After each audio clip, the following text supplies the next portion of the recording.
Saquon Barkley. Not as hectic of a schedule now that he didn't get that long-term deal done by the franchise tag deadline this past Monday. He will not be reporting to Giants training camp when it opens up for the team this week. Take a listen to this clip from Barkley on the Money Matters podcast. This was making the rounds yesterday on what he may or may not do moving forward. You want me to show you my worth? You want to show you how valuable I am to the team? I won't show up. I won't play it down. And that's a play I can use. Anybody knows me, knows that's not something I want to do. But like it's something that crossed my mind. It's like I never thought I would ever do that, but like now I'm in a point where it's like, Jesus, like I might have to take it to this level. And like, am I willing, am I prepared to take it to the level? I don't know. He also had some not safe for work terms added there. Quote, my leverage is I could say bleep you to the Giants. I could say bleep you to my teammates. This podcast, by the way, recorded on July 11th, and it was just published this past week. Money Matters, by the way, a little on the nose for me. But what do you think about Saquon's comments and how he feels about moving forward? I think we lose sight a little bit of what actually happens. We get one side of a story. Saquon's not happy with the contract he was offered.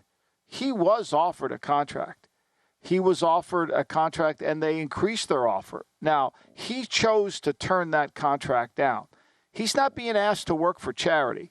He's not being asked to work for free. He made a conscious decision to turn down the deal because it didn't feel like it valued his worth. He has every right to do that. He has every right as a player to do that, especially an unsigned player. But he can't ask me or anyone else to feel sorry for him when this is a negotiation. And he's using the media to try to negotiate something that's not going to happen through the media. And who's going to feel sorry? You know, who is going to feel sorry for him? That if the Giants were to say, we have no interest in signing you, Saquon, just play on the tender. I get his complaint. I get it completely. But I can't side with one side or the other in a negotiation when I don't know what he turned down. But he did turn significant money guarantee down. He turned down 2 years of at least guaranteed money that would have been more than if he played on the tender for 2 years. So he guarantees himself that. People say, well, Josh Jacobs wasn't even close to signing. Okay, well, why was he in the parking lot hoping to get a deal done? Josh Jacobs turned down a deal too. Yeah. I don't know what he turned down. It was significant, but he turned it down. He didn't think it was worth his value. Again, not a problem. But I'm tired of having to deal with Saquon's words and all of his complaining when he turned the deal down. It may not be what he thinks it is, but it's the rules that we are engaged in terms of the collective bargaining agreement with the NFL.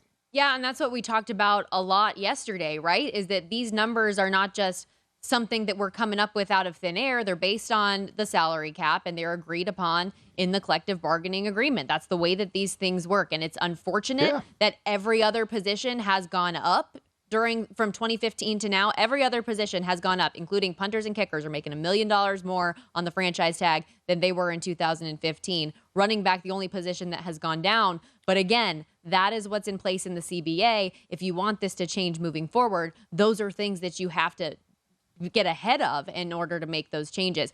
Saquon and Josh Jacobs each do $10.1 million this fall on the franchise tag, which means it's just over $560,000 for each game week that they were to stay away. If that happens, for now though, they're not even allowed to show up to training camp or anything like that. This is something I feel like we're just going to keep talking about. Until they sign the tender. Correct. Yes. Until they sign the tender, right? Once they sign the tender, they have to come to camp. And look, to me, I don't know why we spend so much time on it, but I think the reason we do is because Barkley is bothered by the Daniel Jones contract. I think it's fairly clear. When he says, if you want to know my worth to the team, I won't show up. Well, he's really saying that they need me. Yeah, he's saying Daniel Jones can't do this without me. And he doesn't understand. Right. And I don't disagree. I said it at the time when they paid Daniel Jones the sum that they paid him. See, sometimes when you let a player become a free agent and find his value, you don't become the bad guy any longer, right? You know, James Harden, you went out there, you were shopping yourself. Oh, you opted in. Whose fault's that? Mine or yours? It's not. Right? Yeah, no, So, you're not wrong. So I just think, to me, like, I don't know why he's crying on our shoulder.